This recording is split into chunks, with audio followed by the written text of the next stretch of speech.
Hello नमस्कार साथियों, GCP science classes में आपका हार्दिक अभिनंदन है। जैसा कि बेटा हम पढ़ रहे हैं क्लास 10th के अनसॉल्व पेपर सेट नंबर 2, जिसमें प्रश्न नंबर 27 के का तक कंप्लीट कर लिए हैं और उसी क्लास को आज हम आगे लेकर आए हुए हैं। और आज हम करने वाले हैं 27 का ख प्रश्न।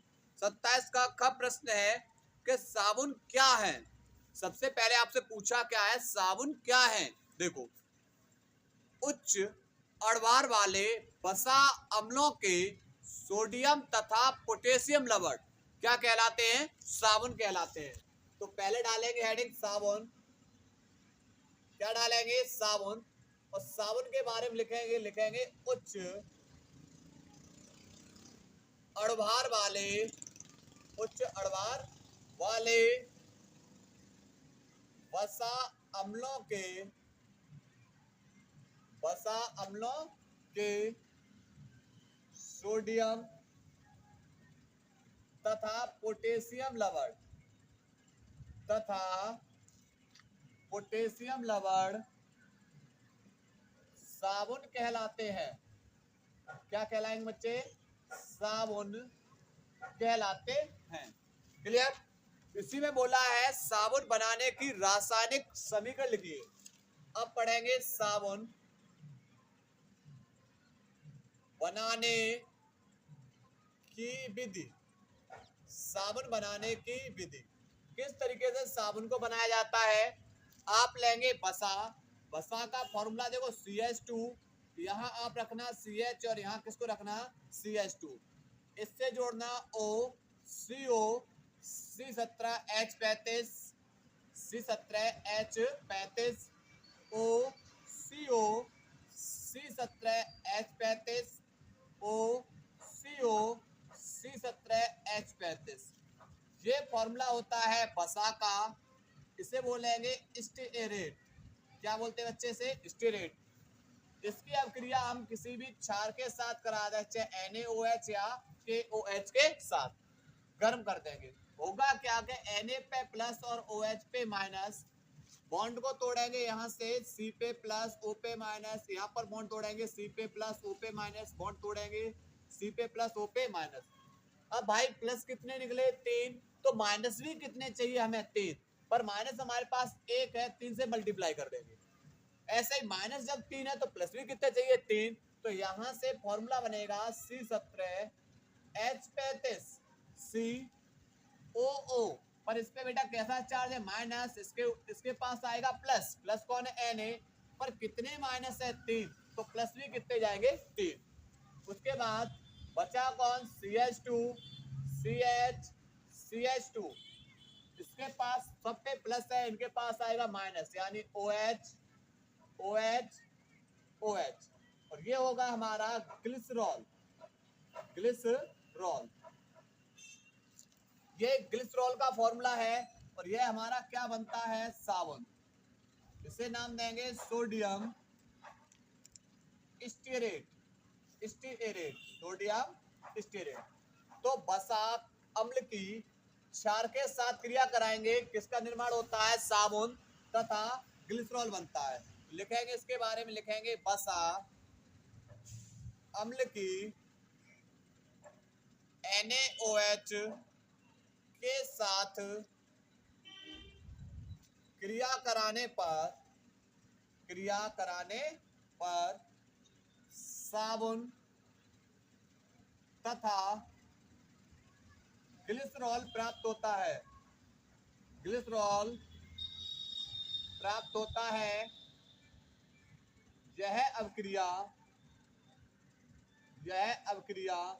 कौन सी कहलाएगी, साबुनीकरण कहलाती है। यह अभिक्रिया साबुनीकरण कहलाती है। क्या कहलाई बेटा, साबुनीकरण। इसके बाद पूछा इसी में साबुन की 2 विशेषताएं लिखिए, यानी 2 विशेषताएं। पहला ध्यान रखना है, जो साबुन है वह क्षार रहित होना चाहिए।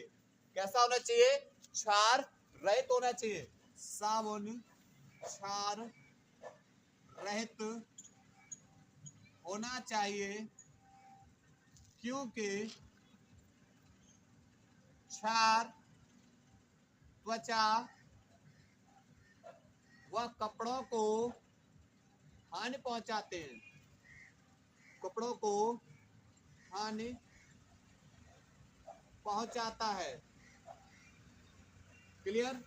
दूसरा, साबुन कैसा होना चाहिए? कीटनाशक होना चाहिए। साबुन कीटनाशक होना चाहिए। कैसा होना चाहिए? कीटनाशक होना चाहिए। तीसरा, साबुन अल्कोहल में विलय होना चाहिए। अल्कोहल में विलय हो। ठीक है, ध्यान रखना। आपका क्वेश्चन नंबर 27 का ख नोट करिए। इसके बाद बेटा आगे पढ़ा रहे हैं, नोट करिए यहां तक। इसके बाद बेटा 27 का अथवा प्रश्न। 27 का क्या है? अथवा प्रश्न। अथवा प्रश्न क्या है? पहला है ऊष्मा छेपी तथा ऊष्मा शोषी अभिक्रियाएं स्पष्ट कीजिए। देखो, सबसे पहले समझेंगे ऊष्मा छेपी अभिक्रिया। ऊष्मा छेपी अभिक्रिया। तो आपसे जब पूछा जाए भाई बताओ ऊष्मा छेपी अभिक्रिया किसे कहेंगे, तो वह रासायनिक अभिक्रिया जिसमें उत्पाद के साथ साथ ऊष्मा बाहर निकलती है।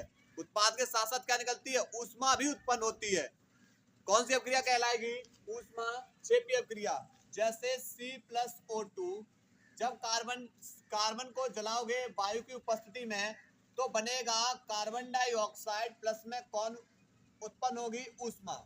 प्लस में कौन उत्पन्न होती है? ऊष्मा। क्लियर।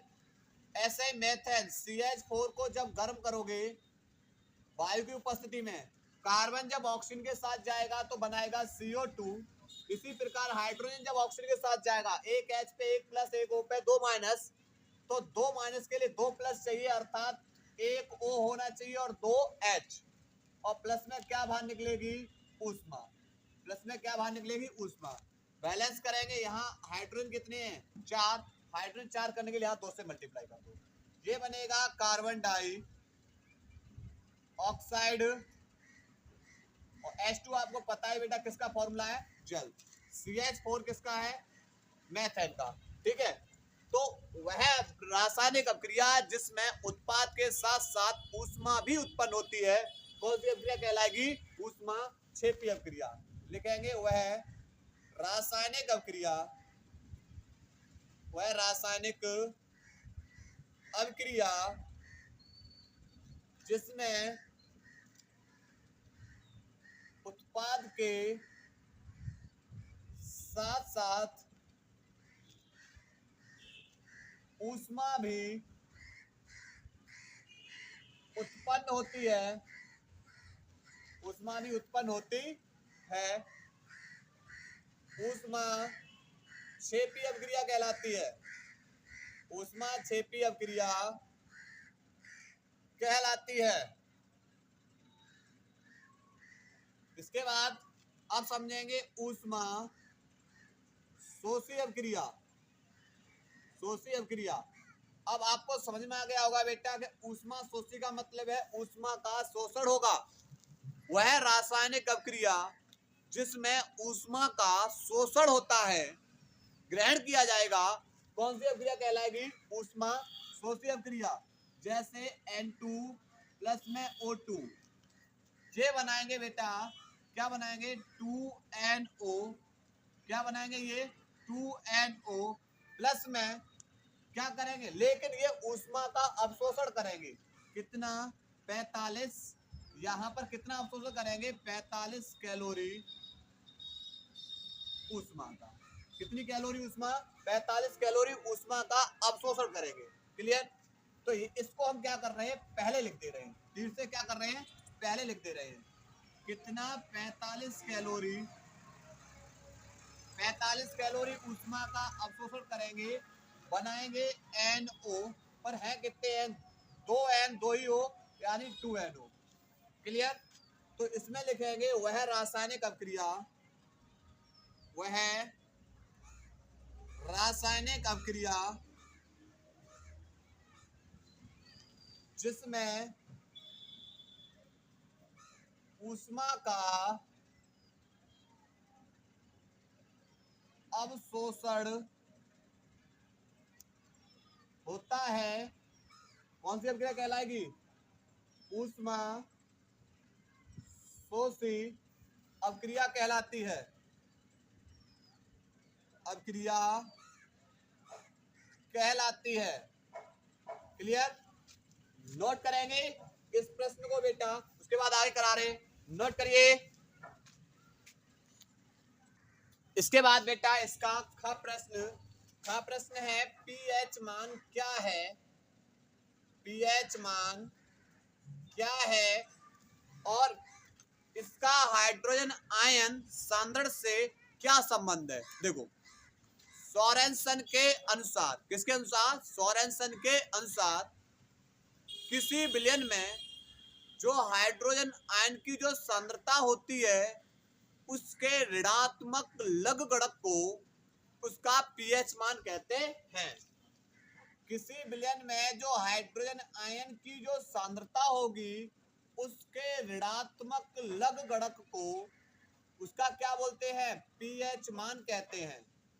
इसी प्रकार यहां पर माइनस से यहां पर इसे बट्टे में ले जाएंगे तो लॉग 1/H आयन। क्लियर? ये क्या है? यह है दोनों के दोनों किसको व्यक्त कर रहे हैं? यह है दोनों के दोनों हाइड्रोजन और पीएच मान के संबंध बताते हैं। हाइड्रोजन और पीएच मान के बीच में क्या बता रहे हैं? संबंध बताते हैं। तो लिखेंगे सोरेनसन के अनुसार, सोरेनसन के अनुसार किसी विलयन में उपस्थित हाइड्रोजन आयन की सांद्रता के ऋणात्मक लघुगणक को, सांद्रता के ऋणात्मक लघुगणक को, ऋणात्मक लघुगणक को उस विलयन का पीएच मान कहते हैं। पीएच मान कहते हैं। क्लियर? ये बेटा किसकी परिभाषा हो गई? पीएच मान की परिभाषा हो गई। संबंध पूछ रहा है तो समीकरण 1 व समीकरण 2, समीकरण 1 व 2 पीएच मान व हाइड्रोजन आयन के मध्य संबंध बताते हैं। क्लियर? इसके बाद प्रश्न है खनिज तथा अयस्क में अंतर। खनिज तथा अयस्क में अंतर, तो इधर लिखेंगे इसका ये ख हो गया। का प्रश्न खनिज तथा अयस्क में अंतर, इस ओर बेटा लिख देंगे खनिज की। चलो एक काम कर रहे हैं, पहले इसे नोट करिए। देखो प्रश्न नंबर का क्या बोल रहा है? खनिज तथा अयस्क में अंतर। देखो खनिज क्या लिखेंगे? प्रकृति में धातुएं जिन यौगिकों के रूप में पाई जाती हैं उन्हें खनिज कहते हैं। उन्हें क्या कहेंगे? खनिज कहते हैं।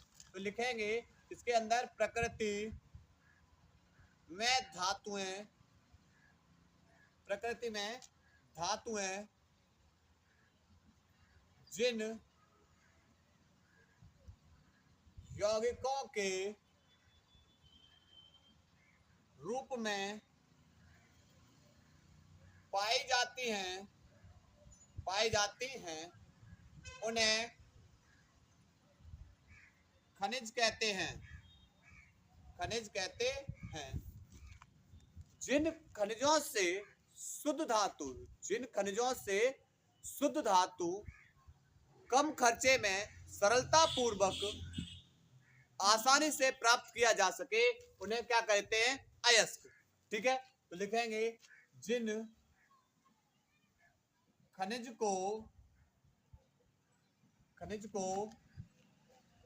जिन खनिज से शुद्ध धातु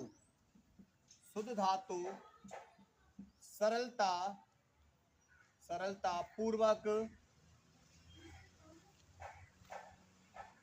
कम खर्चे पर आसानी से प्राप्त किया जा सकता है उन्हें अयस्क कहते हैं। उदाहरण हॉर्न सिल्वर, इसका फॉर्मूला है AgCl। क्लियर? नोट करिए। इसके बाद बेटा बायो पार्ट करा रहे हैं, नोट करिए।